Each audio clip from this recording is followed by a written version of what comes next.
अस्सलाम वालेकुम dear students. आज के लेक्चर में हम बात करेंगे about binding energy.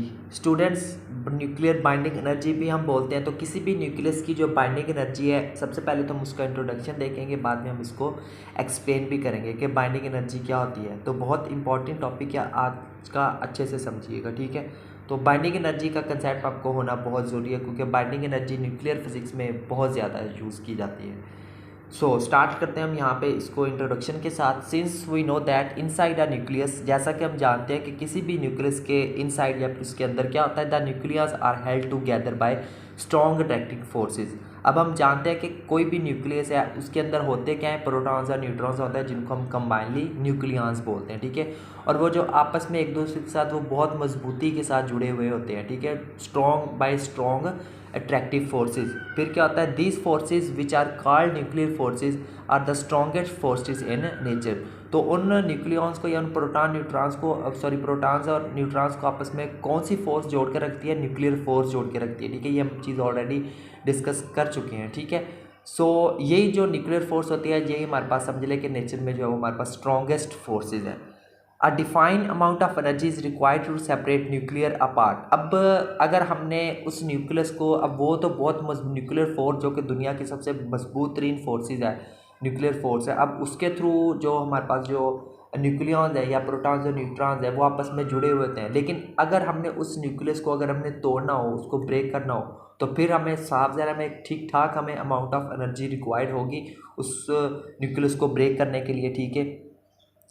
That is to break the nucleus into consider nucleus against the attractive forces. तो वो जो एनर्जी होती है, this energy is the measure of binding energy is related with the mass defect of the nucleus. अब वो जो energy होती है ना, उसी एनर्जी को हम क्या नाम देते हैं, बाइंडिंग एनर्जी का नाम देते हैं। और ये जो एनर्जी है वो रिलेट करती है mass defect of the nucleus के साथ, यानी कि मैस डिफेक्ट के साथ। The rest mass of nucleus is always less than the mass sum of nucleus. अब हम पिछले लेक्चर में भी मैस डिफेक्ट वाले लेक्चर में भी हमने डिस्कस की थी कि जो हमारे पास जो रेस्ट मैस ऑफ न्यूक्लियस होता है वो हमेशा लेस होता है sum of mass of nucleus से।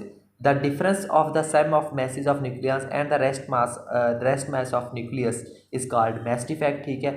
सो this mass defect apart in the form of binding energy which binds the nucleus together inside a nucleus, ठीक है। ये क्या, तो ठीक है, तो आगे देखिए, the binding energy can be defined as the total amount of energy which is required to break a nucleus such that its nucleus becomes free is called binding energy. तो इस तरह से हम बाइंडिंग एनर्जी को define कर सकते हैं कि बाइंडिंग एनर्जी हमारे पास बेसिकली वो टोटल अमाउंट ऑफ एनर्जी है जो कि हमें किसी भी न्यूक्लियस को ब्रेक करने के लिए, उसको तोड़ने के लिए हमें रिक्वायर्ड होती है, इस तरह से कि उसके जो न्यूक्लियंस है वो क्या हो जाए, बिल्कुल फ्री हो जाए, यानी कि एक दूसरे से वो सेपरेट हो जाए, अलग हो जाए।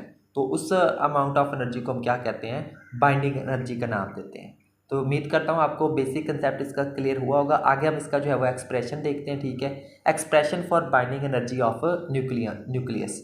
According to Einstein mass energy relation the binding energy is given by. अब आइंस्टाइन मैस एनर्जी रिलेशन हम जानते हैं कि E is equal to M C square होता है। उसी रिलेशन को यूज़ करते हुए हम बाइंडिंग एनर्जी का जो रिलेशन है, मैथमेटिकल एक्सप्रेशन है वो क्या होता है, बाइंडिंग एनर्जी हमारे पास बराबर होती है डेल एम सी स्क्वायर के बराबर होती है, ठीक है। अब यहाँ से जो है वो डेल एम क्या है, बेसिकली ये क्या है, हमारे पास मैस डिफेक्ट है, लास्ट लेक्चर में हमने डिस्कस किया था।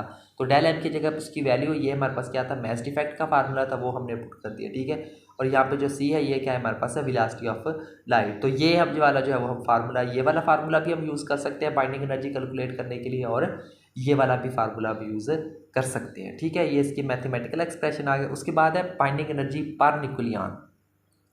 The binding energy per nucleons of the nucleus is the ratio of total binding energy of the nucleus to the mass number, that is number of protons and neutrons in a nucleus। अब binding energy पर nucleon से क्या मुराद है कि किसी भी nucleus की जो टोटल बाइंडिंग एनर्जी है, ये बेसिकली रेशो होती है, ठीक है। बाइंडिंग एनर्जी पर न्यूक्लियन ये क्या होती है, रेशो, किसके दरमियान, total binding energy of nucleus और मैस नंबर, ठीक है।